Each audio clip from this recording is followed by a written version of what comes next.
तो बच्चों आज हम लोग बात करने वाले हैं सॉल्यूशन के बारे में। सॉल्यूशन क्या होता है, उसके कंपोनेंट्स क्या होते हैं, उसके टाइप्स क्या होते हैं। देखिए सॉल्यूशन क्या होता है, it is a homogeneous mixture of two or more non reacting substances. ध्यान रखना, नॉन रिएक्टिंग सब्सटेंसेस मतलब हमने मिक्सचर, ये सॉल्यूशन एक्चुअली क्या होता है, एक मिक्सचर होता है। और मिक्सचर हमने क्या पढ़ा है, they are physically react with each other, not chemically. So it is a homogeneous mixture of two or more non reacting substances. या तो दो हो या दो से ज़्यादा सब्सटेंसेस को जब हम ऐड करते हैं और वो एक दूसरे से रिएक्ट नहीं करते हैं, we call it a solution. ठीक है, अब सॉल्यूशन को देखो कंपोनेंट्स क्या होते हैं। अच्छा एग्जाम्पल हम सॉल्यूशन का देख लें अगर, तो एग्जाम्पल आप देखोगे बहुत सारे एग्जाम्पल्स हैं इसके। जैसे हमने क्या किया, सबसे पहले शुगर डाल दिया किसके अंदर, वाटर के अंदर, और शुगर सॉल्यूशन हो गया। स्टार्च डाल दिया, स्टार्च सॉल्यूशन हो गया। तो जितना भी एक सब्सटेंस को दूसरे सब्सटेंस के अंदर मिलाओगे और वो फिजिकली अगर मिलते हैं, नॉन रिएक्टिंग होते हैं, तो हम उसको सॉल्यूशन कहेंगे। कंपोनेंट्स की बात करें तो solution consist of solute and solvent. Solute और सॉल्वेंट से मिलके सॉल्यूशन बनता है। सॉल्यूट जब सॉल्वेंट में मिलता है उसको हम सॉल्यूशन कहते हैं। अगर हम किसी सॉल्यूशन की बात करें, सपोज ये लिक्विड है और इस लिक्विड में जब सॉलिड ऐड किया गया कोई, ठीक है, तो जो एक्सटर्नली ऐड किया गया, ठीक है, तो ये क्या कहलाता है आपका, सॉल्यूट। जिसको ऐड किया आपने उसको हम क्या कहते हैं, सॉल्यूट। और जिसमें ऐड किया तो दिस विल बी सॉल्वेंट।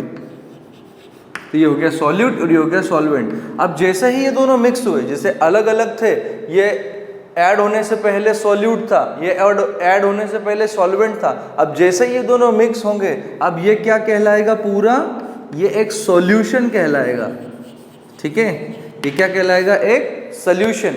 ठीक है, अगर सॉल्ट ऐड किया तो सॉल्ट सॉल्यूशन, और सपोज आपने शुगर ऐड कर दी तो शुगर सॉल्यूशन।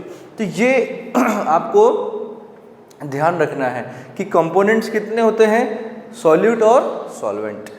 अच्छा, सॉल्वेंट अपनी क्वांटिटी में है, सॉल्यूट अपनी क्वांटिटी में है।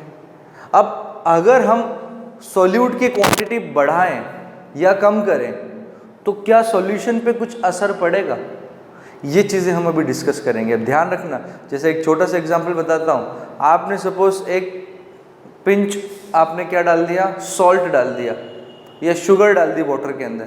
If you test it you will feel somehow sweetness.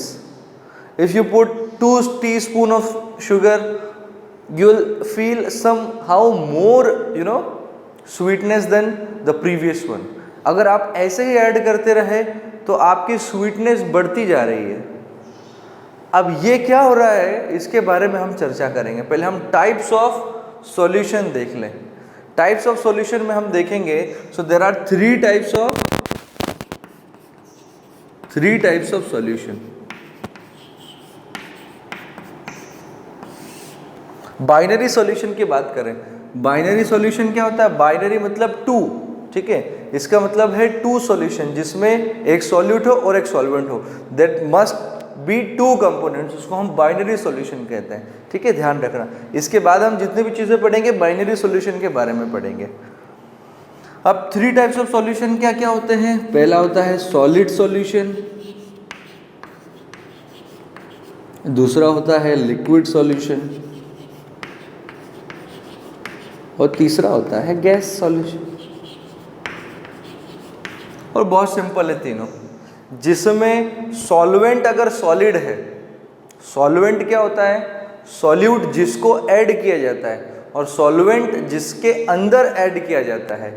अगर हम बाइनरी सॉल्यूशन की बात करें तो सॉल्यूट वो होता है जो कम क्वांटिटी में होता है, उसको हम क्या कहते हैं, सॉल्यूट। और जो ज़्यादा क्वांटिटी में होता है उसको कहते हैं सॉल्वेंट। देखिए यहाँ पर वाटर ज़्यादा क्वांटिटी में था, उसमें आपने थोड़ी सी सॉल्यूट मिलाई। ठीक है, तो ये कम क्वांटिटी है मतलब ये सॉल्यूट, ये ज़्यादा क्वांटिटी इसलिए ये सॉल्वेंट।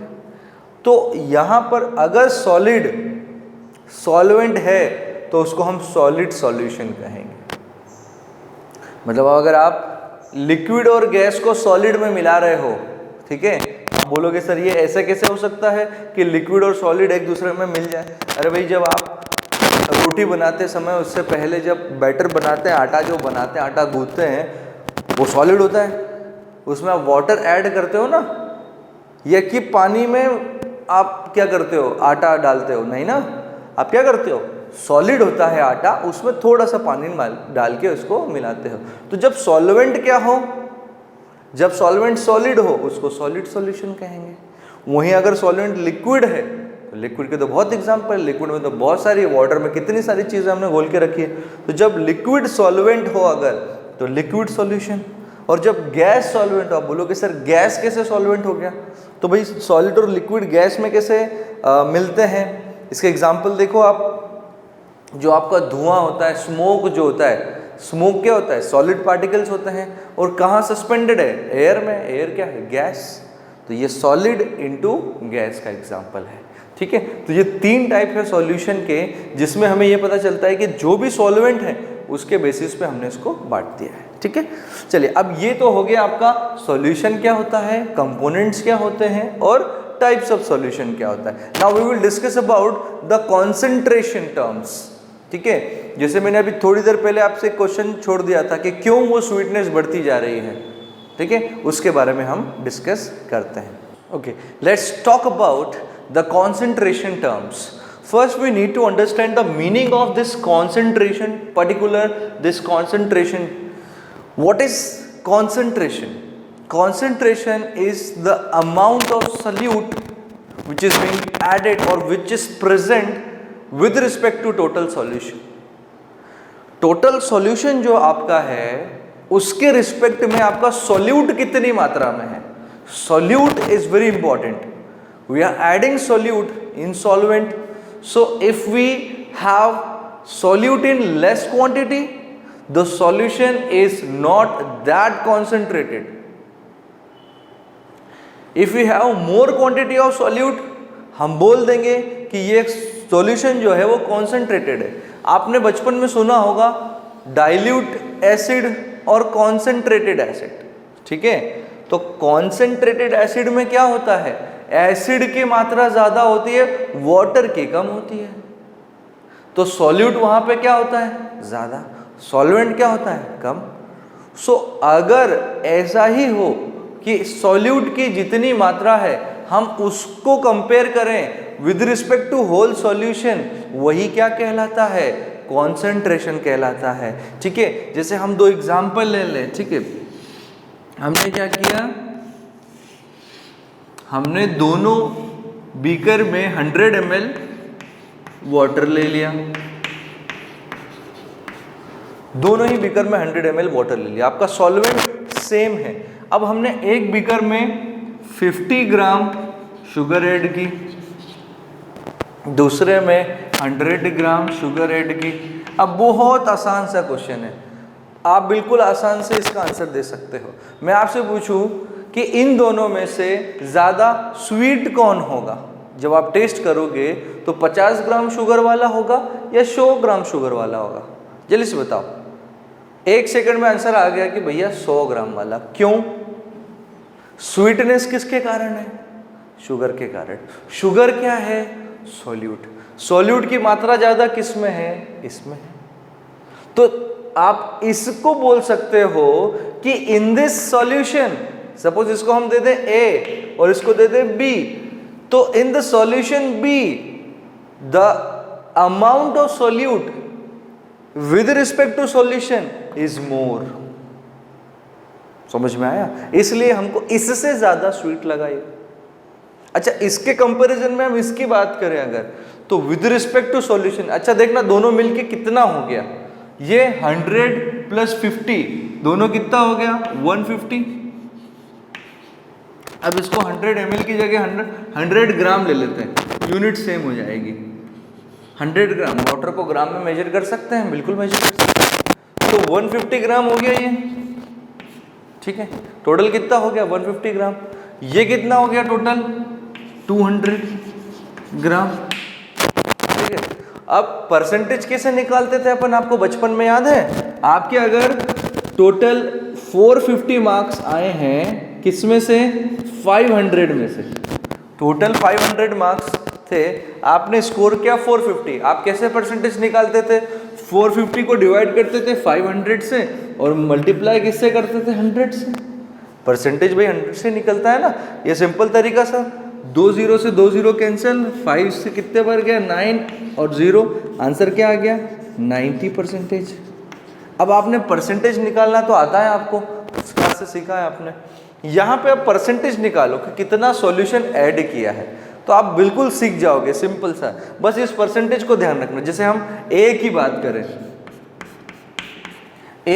करें, ए में सॉल्यूट, परसेंटेज किसका निकाल रहे हैं, सॉल्यूट का, सॉल्वेंट का नहीं। हमेशा परसेंटेज हम निकालते हैं सॉल्यूट का। We are comparing solute with respect to solution, ठीक है। तो ये 50 नंबर आपके आए हैं, 50 नंबर आपके आए हैं।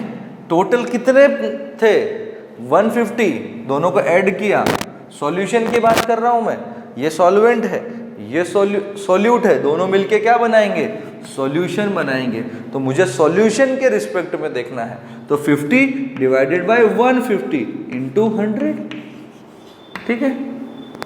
ये कितनी बार गया, 3 टाइम गया, और ये कितना आंसर आ गया 33.33%। मतलब इतना परसेंटेज सॉल्यूट इसके अंदर है, समझ में आ गया। अब इसको देखते हैं हम लोग बी को। बी की बात करें तो बी का है 100, टोटल कितना है 200, टोटल कितना है 200 हो गया था ना, 100 प्लस 100 200, मल्टीप्लाई किससे करेंगे 100, क्योंकि सॉल्यूशन निकालना, अपने को परसेंटेज निकालना है। चलिए ये 200 से 200 कैंसिल हो गया, आंसर आया 50%। अब यहीं से आप देखो ये कितना था 33%, ये कितना है 50%। अब इस परसेंटेज का मतलब क्या है, मतलब 50% सॉल्यूट है और 50% सॉल्वेंट है, समझ में आया। 50% सॉल्यूट, 50% सॉल्वेंट। टोटल सॉल्यूशन के रिस्पेक्ट में सॉल्यूट कितना है 50%, यहाँ पे टोटल सॉल्यूशन के रिस्पेक्ट में सॉल्यूट कितना है 33%। तो दोनों में से कॉन्सेंट्रेटेड कौन है, ऑब्वियसली 50%। नंबर ज्यादा दिख रहे हैं ना, यही तो निकालना है, that is we have to find over here. चलिए अब हम कॉन्सेंट्रेशन टर्म्स की टेक्निकली बात करते हैं। इनके बेटा कुछ नेम्स हैं, ठीक है, और थीम यही रहेगी जो आपने सीखी, थीम बिल्कुल सेम रहेगी। उनके फिजिकल और लॉजिकल मतलब भी सिखाऊंगा आपको कि असली मतलब होता क्या है। तो देखिए पहली कॉन्सेंट्रेशन टर्म है the concentration of solute by mass, या मास बाय मास परसेंटेज, ठीक है। इसको ऐसे भी लिख सकते हो आप, मास by mass percentage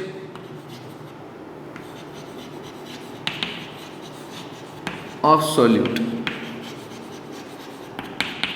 mass by mass percentage of solute, या फिर आप इसको क्या कह सकते हो, परसेंट बाय मास, या कॉन्सेंट्रेशन बाय मास। जहां आपने लिख दिया कॉन्सेंट्रेशन बाय मास, उसका मतलब भी यही है, मास बाय मास। समझ में आ गया, मास बाय मास मतलब न्यूमरेटर में भी मास, डिनोमिनेटर में भी मास, ठीक है। चलिए अब इसकी हम बात करते हैं। तो इसका फॉर्मूला क्या है, फॉर्मूला आप ध्यान से देखिएगा, है ना, काफी सिंपल फॉर्मूला है। Mass of solute, mass of solute divided by mass of solution. Solvent की बात नहीं कर रहा हूं मैं, सॉल्यूशन की बात कर रहा हूं। ये नंबर इतने एग्जाम में आए थे, ये टोटल नंबर ऑफ आपके एग्जामिनेशन में टोटल इतने नंबर थे, और ये आपके 100 से मल्टीप्लाई कर दिया परसेंटेज निकालने के लिए। बहुत ही तो सिंपल है सर, क्या दिक्कत है इसमें, कुछ भी नहीं। तो ये आपका बन गया फॉर्मूला, इसको सुंदर से बॉक्स में डाल दो।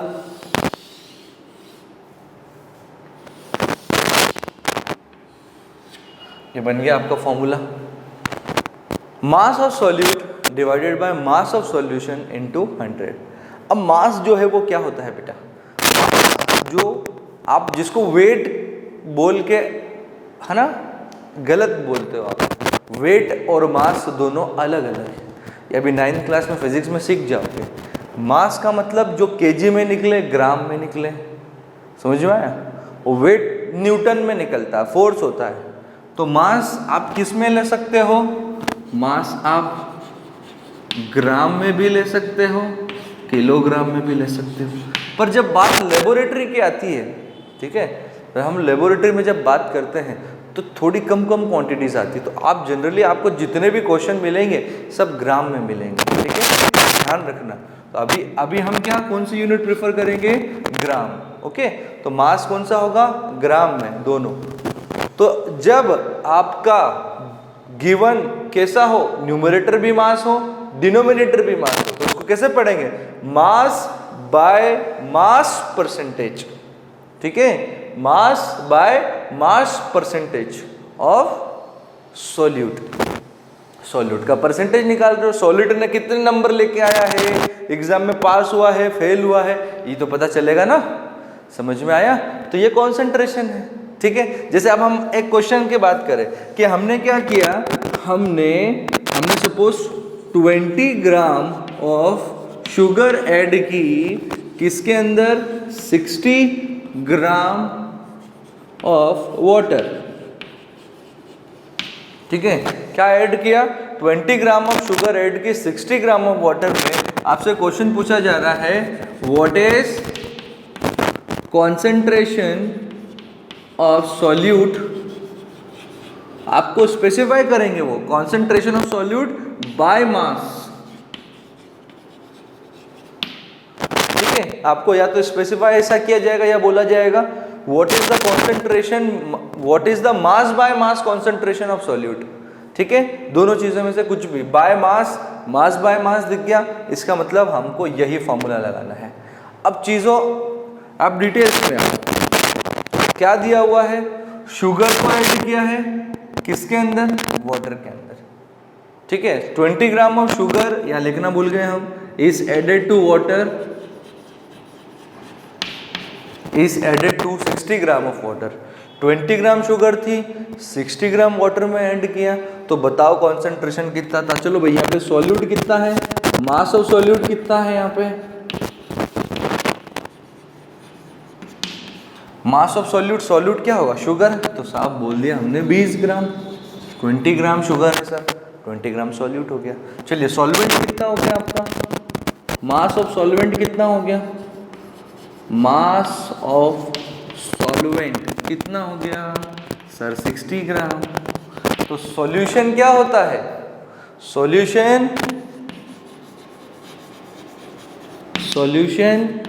क्या होता है? सॉल्यूट प्लस सॉल्वेंट, ध्यान रखना, सॉल्यूट प्लस सॉल्वेंट दोनों मिलके क्या बनाते हैं? सॉल्यूशन। तो अभी आपको नीचे क्या लिखा हुआ है? मास ऑफ सॉल्यूशन, मतलब सॉल्यूशन पता होना चाहिए। ऐसा मत कर देना 20/60 × 100, दो चीजें दिख रही सर, एक को दूसरे से डिवाइड करके 100 का मल्टीप्लाई करके ये लो साहब आंसर। गलत है, बिल्कुल भी सोच के करना है, दिमाग में, सॉल्यूशन के रिस्पेक्ट में करना है, तो सॉल्यूशन निकालना पड़ेगा। अच्छा, कई बार आपको यहाँ पे सॉल्यूशन भी दिया जाएगा तो कंफ्यूज कर देंगे आपको, क्योंकि आपको हमेशा पता है कि आप ऐड करके चलते हो। तो आपको ऐसा क्वेश्चन भी दे सकते हैं कि 20 gram of sugar is added to water to form 60 gram of solution. अभी आपको 60 ग्राम सॉल्यूशन ही दे दिया, समझ में आया? तो उसमें आपको ऐड करने की जरूरत नहीं है। बट यहाँ पे अलग क्वेश्चन है कि भैया 20 ग्राम शुगर है, उसको 60 ग्राम आपको वाटर में मिलाया है, ये हो गया सॉल्यूट, ये हो गया सॉल्वेंट। अब मास ऑफ सॉल्यूशन निकाल लो, मास ऑफ सॉल्यूशन। तो मास ऑफ सॉल्यूशन क्या है? 20 + 60 कितना हो गया? 80 ग्राम। 20 + 60 80 ग्राम, 8099। चलिए अब फॉर्मूला लिख लेते हैं यहाँ साइड में, परसेंटेज बाय मास, या कॉन्सेंट्रेशन बाय मास, या मास by mass percentage of solute, तीनों लिख सकते हैं। क्या है फॉर्मूला? पूरा लिखा, पूरा लिखना है आपको। मास of solute divided by mass of solution into 100, ठीक है, चलिए आपके गिवन में कितनी चीज़ें दी हुई है सब पता है आपको।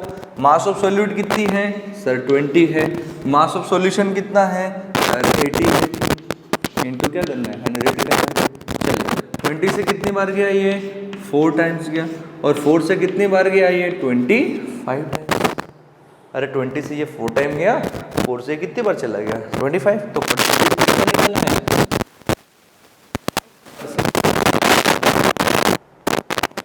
25% निकला आंसर आपका। ये हो गया छोटा सा न्यूमेरिकल।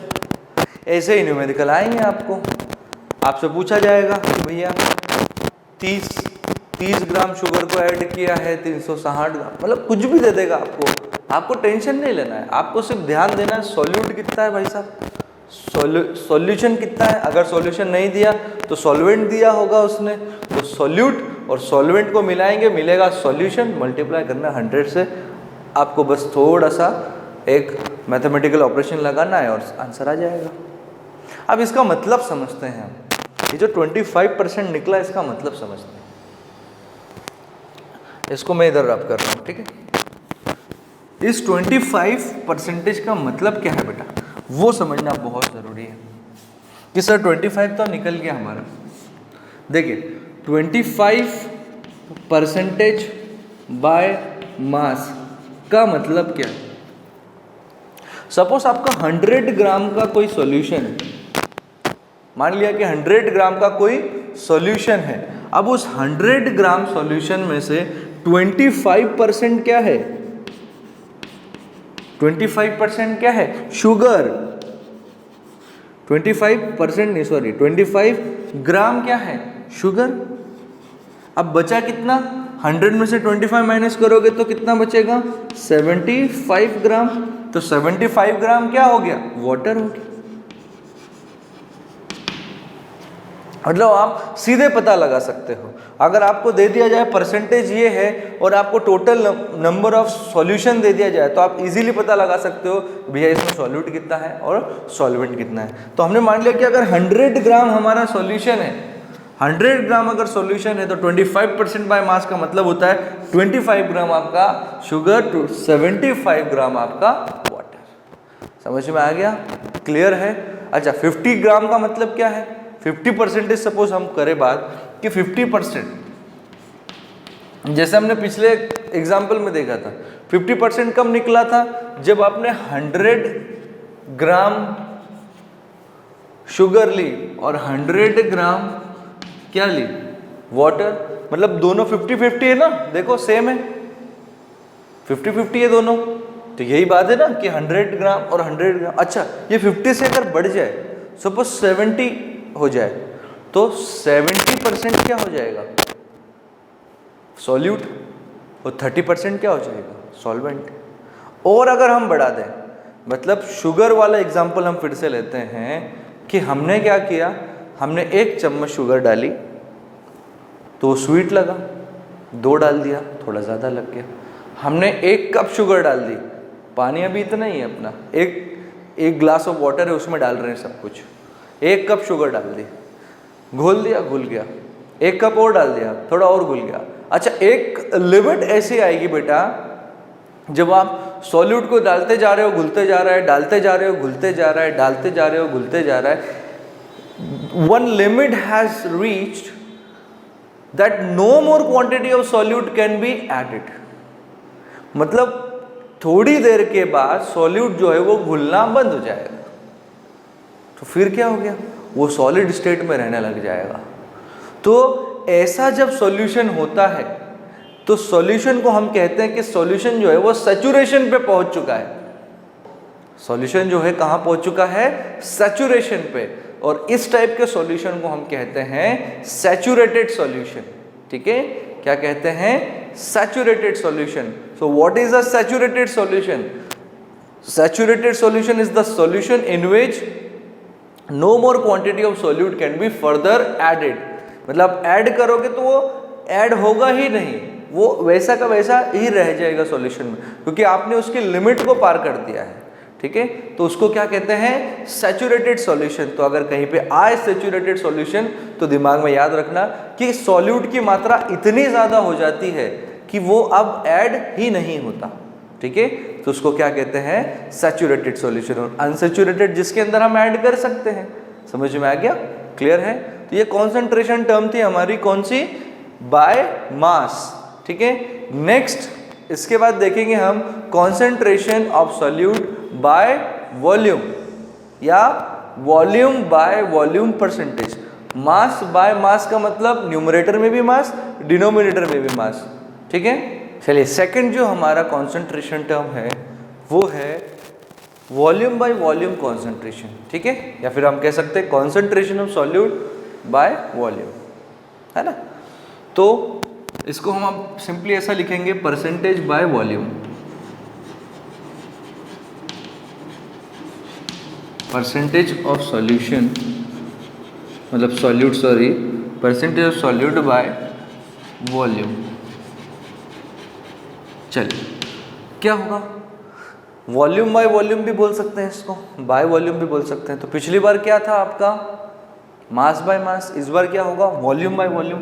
तो ऊपर क्या आएगा, न्यूमरेटर में volume, volume of solute divided by volume of solution, volume of solute divided by volume of solution into again 100। बस हो गया, सुंदर से बॉक्स में डाल दो इसको, आपका सेकंड फॉर्मूला तैयार है। बस चेंज क्या हुआ, इस बार पहले मास था, इस बार क्या है, वॉल्यूम है, ठीक है। पहले मास था, इस बार वॉल्यूम है, और चेंज कुछ भी नहीं, volume of solute, volume of, अच्छा वॉल्यूम किस में लेना है आपको, वॉल्यूम लेना है मीटर क्यूब या सेंटीमीटर क्यूब में नहीं लेना है, इस बार वॉल्यूम लेना है आपको बेटा ml में या लीटर में,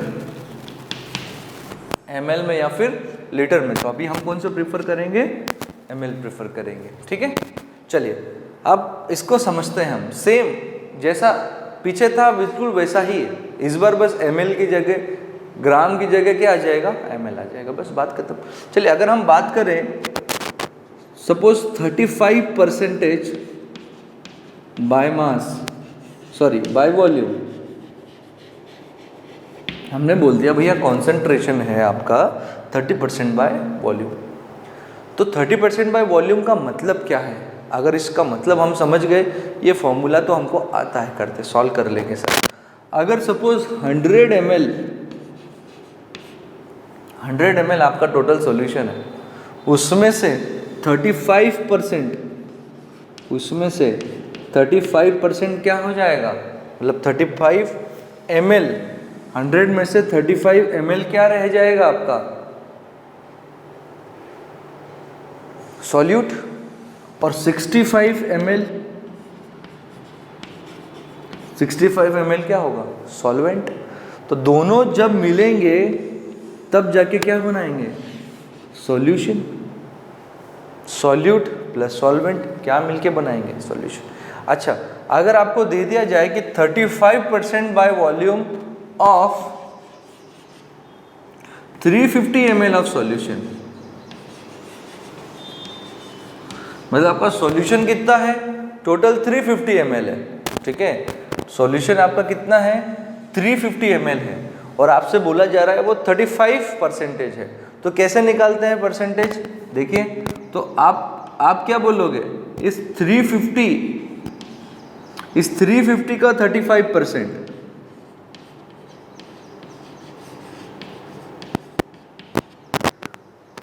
का 35% जब आप कैलकुलेट करोगे तो आपको क्या मिलेगा, सॉल्यूट, और इस सॉल्यूट को माइनस कर दोगे इधर तो क्या मिल जाएगा, सॉल्वेंट। परसेंटेज तो निकालते आता है ना, 35% कैसे निकालेंगे हम, 35 बाय 100 इंटू 350, ठीक है।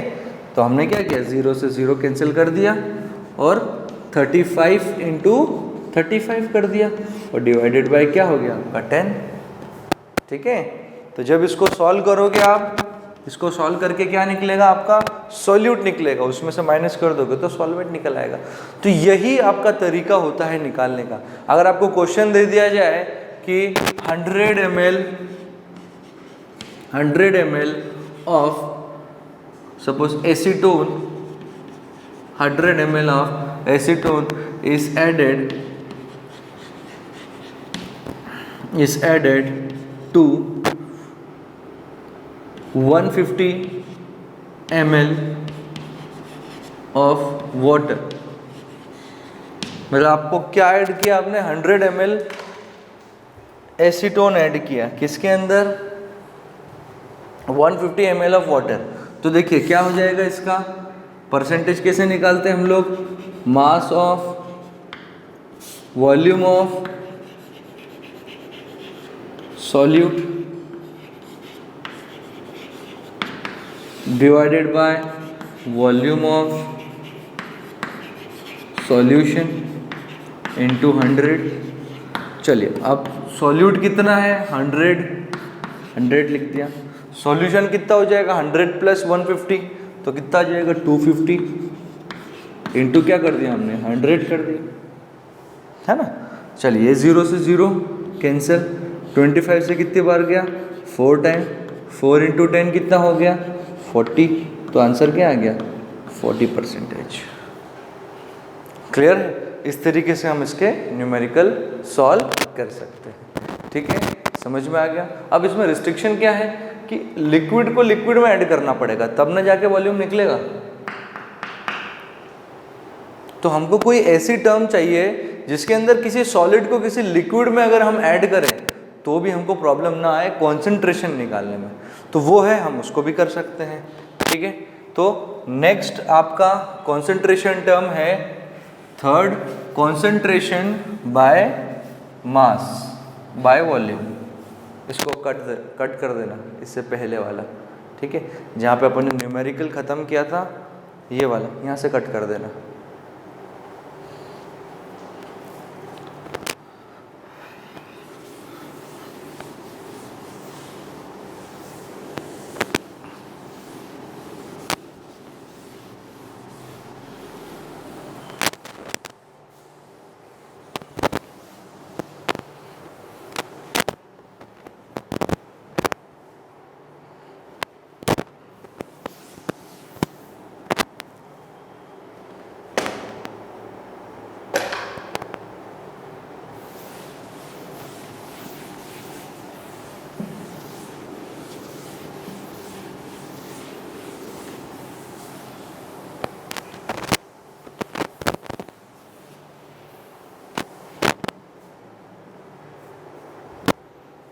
ओके, सो नेक्स्ट टर्म है बेटा mass by volume, percentage mass bye volume या मास बाय वॉल्यूम परसेंटेज। ठीक है, इसको इस तरह। अब मास बाय वॉल्यूम का मतलब क्या है, मास न्यूमरेटर में और वॉल्यूम डिनोमिनेटर में, सिंपल सा है। तो आप क्या लिखोगे ऊपर formula, mass of solute divided by volume of solution, मतलब mass of solute divided by volume of solution total, into क्या कर दिया 100 कर दिया। तो ये जो आपकी तीसरी क्वांटिटी बन गई क्या, मास बाय वॉल्यूम परसेंटेज। ठीक है, और ये तीनों क्या थी बेटा, इन तीनों को हम क्या कहते हैं, कॉन्सेंट्रेशन टर्म्स। कॉन्सेंट्रेशन का मतलब क्या होता है, फिर से देख लो, the amount of solute, it is concentration is defined as the amount of solute present in a given amount of solution. पूरे सॉल्यूशन में सॉल्यूट कितना है वो हमें पता करना है, उसका परसेंटेज पता करना है। अब या तो वो सॉलिड स्टेट में है तो हम क्या कर देंगे, उसको मास बाय मास से कर लेंगे। अगर वो लिक्विड में है तो हम क्या कर देंगे, वॉल्यूम बाय वॉल्यूम कर देंगे। अगर एक सॉलिड एक लिक्विड है तो आप क्या कर दोगे, मास बाय वॉल्यूम से कर दोगे। जिस तरीके से आपको क्वेश्चन में दिया जाए और पूछा जाए आपको उस तरीके से जवाब देना है, वरना ये तीन टर्म्स आपको याद रखना है। ठीक है, क्लियर है। चलिए अब हम सॉल्यूशंस के टाइप पे आते हैं। वो जो सॉलिड सॉल्यूशन है, लिक्विड सॉल्यूशन है, गैस सॉल्यूशन है, उसके अलावा। चलिए, on the basis of the size of the particles and on the basis of some properties, we have categorized the solution into 3 parts or the 3 classification, which are true solution, colloidal solution and suspension solution, in which the true solution is the homogeneous and rest of 2, that is colloidal solution and suspension solution, are heterogeneous. As you see on the board, that colloidal solution, that heterogeneous mixture, अगर हम बात करें heterogeneous solution की या mixture की, तो कौन कौन होंगे उसके अंदर? Colloidal solution and suspension solution. इनके बारे में हम डिस्कस करेंगे, तीनों का डिफरेंशिएशन देखेंगे, तीनों एक दूसरे से कैसे डिफरेंशिएट है, अलग है। अभी हम पहले कोलाइडल सॉल्यूशन और सस्पेंशन की बात कर लें। अच्छा, सॉल्यूशन जो आपने पढ़ा पीछे वो ट्रू सॉल्यूशन कहलाता है, ठीक है। तो 3 क्लासिफिकेशन है, true solution, suspension and colloidal, जिसमें से कोलाइडल और सस्पेंशन हम हेट्रोजीनियस में पढ़ेंगे और जो आपका ट्रू सॉल्यूशन था वो होमोजीनियस में पढ़ चुके हैं ना। कोलाइडल सॉल्यूशन क्या होता है? कोलाइडल सॉल्यूशन आपने जनरली आपको वो दिखता किसके जैसा है? वो होमोजीनियस जैसा दिखता है, बट एक्चुअली में वो हेट्रोजीनियस होता है। It is the heterogeneous mixture of size between 1 nanometer to 1000 nanometer. Nanometre बेटा एक साइज है, जैसे सेंटीमीटर होता है ना, मीटर होता है, किलोमीटर होता है, ऐसे ही नैनोमीटर एक यूनिट होती है जो काफ़ी स्मॉल चीज़ों को हम लोग उससे मेजर करते हैं। जैसे सेंटीमीटर भी काफ़ी बड़ा हो गया, अगर आप एटॉमिक लेवल पे बात करें तो हम लोग मेजर किस में करते हैं? नैनोमीटर में। अच्छा, आपकी बुक में ये 1 नैनोमीटर टू 100 नैनोमीटर दे रखा है, बट आप ध्यान देना एनसीईआरटी में भी गलत दे रखा है, ये 1000 नैनोमीटर है। 1 नैनोमीटर टू 1000 नैनोमीटर। अच्छा, यूनिट्स को देख लो, इधर एक दूसरे में कन्वर्ट हो जाती है सारी यूनिट्स। जैसे एंगस्ट्रॉन, ये ए के ऊपर जो 0 लगा हुआ है इसको एंगस्ट्रॉन कहते हैं। तो 1 एंगस्ट्रॉन बराबर कितनी होती है? 10⁻⁻10 मीटर। -10 का मतलब क्या होता है? डिवाइड में। जैसे -10⁻³ का मतलब क्या हुआ? 1/1000। ऐसे ही 10⁻10 का मतलब क्या हुआ? 1/10⁻10। समझ में आया? तो ये इतनी छोटी यूनिट्स है, बिकॉज एटम की रेडियस काफी स्मॉल है, तो एटम की रेडियस को जनरली एंगस्ट्रॉन से मेजर करते हैं, या नैनोमीटर से मेजर करते हैं, या पिकोमीटर से मेजर करते हैं। तो देखिए ये यूनिट्स कितनी स्मॉल है। तो अगर आपको नैनोमीटर को एंगस्ट्रॉन में कन्वर्ट करना है तो 1 नैनोमीटर बराबर कितने एंगस्ट्रॉन? 10। और पिकोमीटर में देखेंगे तो 1000। तो ये साइज कहां से कहां तक हो जाएगा? अगर नैनोमीटर में देखेंगे तो 1 नैनोमीटर टू 1000 नैनोमीटर। अगर एंगस्ट्रॉन में देखेंगे तो 10 to 10,000 एंगस्ट्रॉन। और पिकोमीटर में देखेंगे तो 1000 टू कितने हो गए? 10 लाख। ठीक है, तो वो आपको ऐसा देखना है। तो सबसे इंपॉर्टेंट क्या है? नैनोमीटर। आप साइज नैनोमीटर में ध्यान रखना। अच्छा, कभी कभी जब आप एनटीएससी दोगे और ओलंपियाड्स दोगे तो उनमें ये चीज़ें पूछी जाती है, ठीक है, साइंस ओलंपियाड में। चलिए अब हम देखते हैं, it is the heterogeneous mixture between 1 nanometer to 1000 nanometer. इसका साइज होता है, पहली बात। दूसरा, which appears to be homogeneous but actually they are heterogeneous. आपको देखते बराबर पता नहीं चलेगा कि ये होमोजीनियस है या हेटेरोजीनियस है, ठीक है। आपको लगेगा कि ये होमोजीनियस है, बट एक्चुअली में वो हेटेरोजीनियस होता है, ठीक है। अब इसके एग्जांपल्स देखें, अगर आप इसके एग्जांपल बहुत सारे हैं। जैसे आप देखो, इंक इन वाटर, आप इंक को अगर वाटर में डिसॉल्व कर दोगे तो आपको पार्टिकल साइज तब भी नहीं दिखता है। The particle size is too small to be seen by naked eyes, but still we categorize them into heterogeneous mixture, ठीक है, जिसमें बाउंड्री ऑफ सेपरेशन क्लियर दिख रहा है कि वाटर के अंदर कुछ ना कुछ ऐड किया गया। अगर होमोजीनियस होता you are not able to distinguish between the two components. चलिए अभी हम इसको देखेंगे, इसकी प्रॉपर्टीज क्या क्या हैं। प्रॉपर्टीज ऑफ कोलाइडल सॉल्यूशन, ये बहुत इंपॉर्टेंट प्रॉपर्टीज हैं और क्वेश्चंस इन पे पूछते हैं। सबसे पहला प्रॉपर्टी है आपका, it seems to be homogeneous. ये होमोजीनियस जैसा दिखता है, बट होता कैसा है? हेटेरोजीनियस होता है, ठीक है। होमोजीनियस जैसा दिखता है पर होता हेटेरोजीनियस है। Second, these are two phase system. Two phase system का मतलब क्या है? It consist of two phases, ठीक है। इसके अंदर दो फेसेस होते हैं और वो कौन से होते हैं? एक होता है, जैसे सॉल्यूशन में क्या होता है? Solute plus solvent. यहां पे होता है डिस्पर्जन फेस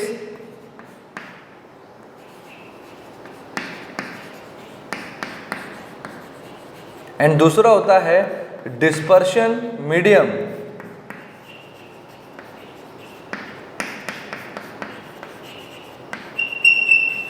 है ना, एक डिस्पर्जन फेस होता है, दूसरा डिस्पर्शन मीडियम। डिस्पर्जन फेस क्या होता है? कोलाइडल की भाषा में इसको सॉल्यूट कहते हैं, और डिस्पर्शन मीडियम क्या होता है? सॉल्वेंट कहलाता है। मतलब जो कम क्वांटिटी में वो डिस्पर्जन फेस, जो ज़्यादा में डिस्पर्शन मीडियम। या दूसरी तरीके से बोलें कि डिस्पर्शन फेस इसको इसके अंदर डाला जाता है, ठीक है। The dispersion phase which is to be added and dispersion medium in which the substance to be added. Clear है? तो it is always a two phase system, मतलब वो दिखता आपको ऐसा है कि इसमें एक ही चीज होगी, but it consist of two things, to substances. Next, they can pass through ordinary filter paper. Ordinary filter paper से पास हो जाएगा। अच्छा, जो पास होता है उसको क्या कहते हैं? It passes. और जो बच जाता है उसको हम कहते हैं it retains over the filter paper. जैसे आप सिंपल, जैसे हम चाय बनाते हैं तो टी लीव्स कहाँ पर रह जाती है? आपकी छन्नी के ऊपर रह जाती है ना, फिल्टर के ऊपर रह जाती है। So the tea leaves retain over the filter and the liquid tea passes through the filter. So likewise the colloidal solution passes through ordinary filter paper, ठीक है। ऑर्डिनरी फिल्टर पेपर जैसा कोई भी रैंडम फिल्टर पेपर आपने उठाया, उसमें क्या होते हैं? होल्स बड़े होते हैं, तो वो उससे पास हो जाता है। अगर उसको हम पार्चमेंट कर देंगे, उसको और पतला कर देंगे, तो वहाँ हो सकता है कि वो रिटेन हो। चलिए नेक्स्ट, और बहुत important, they travel in zigzag motion. पहली बात तो देख, कंटिन्यूसली मूव करते रहते हैं, और कंटिन्यूसली मूव करने के बाद भी उनकी मोशन ऐसी नहीं होती कि लीनियर एक ही डायरेक्शन में जा रहे हैं या इस डायरेक्शन में जा रहे हैं, नहीं। They always travel in zigzag path. Suppose अभी यहां पर है तो फिर वहां चला जाएगा, यहां पर इस तरीके से। तो ये जो उसका मोशन है, ये ब्राउनियन मोशन कहते हैं। जैसे येलो में जो लिखा हुआ है, आपको क्वेश्चन आ जाता है कि what is a Brownian motion. Brownian motion, it was first seen by Robert Brown, so it has put on his name Brownian motion. So this is called Brownian motion. The colloidal solution, they never settle, they always travel, and they travel in not in linear path, they always travel in zigzag path. Suppose they एक यहाँ गए, फिर उधर चले गए, इधर चले गए, इस कोने पर, इस तरीके से ये क्या है? zigzag path में ट्रैवल करते हैं। Next, they carry charges. Colloidal solution, they always carry charges, and this particular property is known as electrophoresis. इस प्रॉपर्टी को हम क्या कहते हैं? इलेक्ट्रोफोरेसिस कहते हैं, ठीक है। नाउ लास्ट वन, बस बहुत इंपॉर्टेंट है ये, they scatter the beam of light. They scatter the beam of light, इसका मतलब हम समझते हैं कि वो स्कैटरिंग जो होती है उससे फर्क क्या पड़ता है। जैसे हमने एक छोटा सा एग्जांपल लिया। अच्छा, स्कैटरिंग एक ऑप्टिकल फिनोमेना है, ठीक है। जैसे रिफ्लेक्शन और रिफ्रैक्शन आप क्लास 8th में पढ़ के आए हो। Refraction, reflection, these are optical phenomena. Likewise, scattering of light is also an optical phenomena, ठीक है। अब इसको देखते हैं ये कैसे होता है। आप पहले तो स्कैटरिंग समझ लो क्या है। सपोज एक पार्टिकल है, यहाँ से लाइट जा रही है, वो उसके पाथ को डेविएट कर देगी, तो वो इसको कहते हैं स्कैटर कर देना, ठीक है। ये लाइट आई, इसने इसको स्कैटर कर दिया, दूसरे पाथ में उसको डेविएट कर दिया, इसको कहते हैं स्कैटरिंग, ठीक है। अब यहाँ पे उसका मतलब क्या है वो समझते हैं। हमने क्या किया, हमने ग्लास लिया, सपोज 2 ग्लासेस लिए हमने।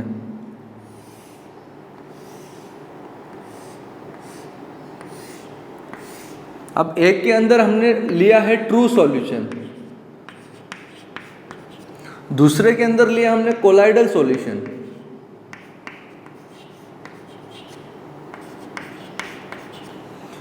अब हम यहां से एक टॉर्च डाल रहे हैं, ठीक है,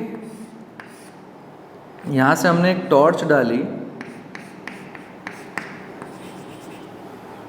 अब जैसे ही आप इसका लाइट डालोगे, ठीक है, तो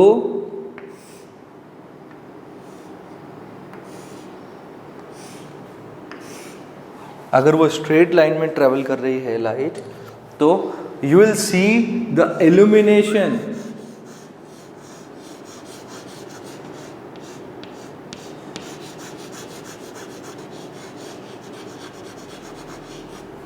The path of light is shown in the colloidal solution, not in true solution.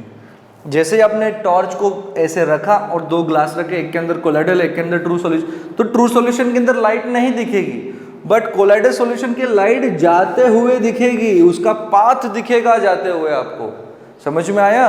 तो ये सिर्फ किस में होता है? कोलाइडल सॉल्यूशन में, और सस्पेंशन में भी होता है। अब ये हुआ क्यों? Because particle size true solution में 1 नैनोमीटर से छोटा होता है। 1 नैनोमीटर से पार्टिकल साइज इसका छोटा होता है, तो लाइट को वो स्कैटर ही नहीं कर पाता। बट यहां पे साइज इतना होता है, it is sufficient, it is big enough to scatter the beam of light. अगर लाइट आ रही है तो वो स्कैटर होगी, जब भी स्कैटर होगा वो इल्यूमिनेट होगी और आपको दिखेगी। समझ में आया? You see the objects because of reflection and refraction. So that is why by the scattering of light, this is an optical phenomena, the path of the light is visible and you can see through the colloidal solution, not in the true solutions. So students, these were the properties of the colloidal solution and the colloidal solution. Next we'll talk about the suspension solution and the differentiation of all these three: true solution, colloidal and suspension. Thank you so much.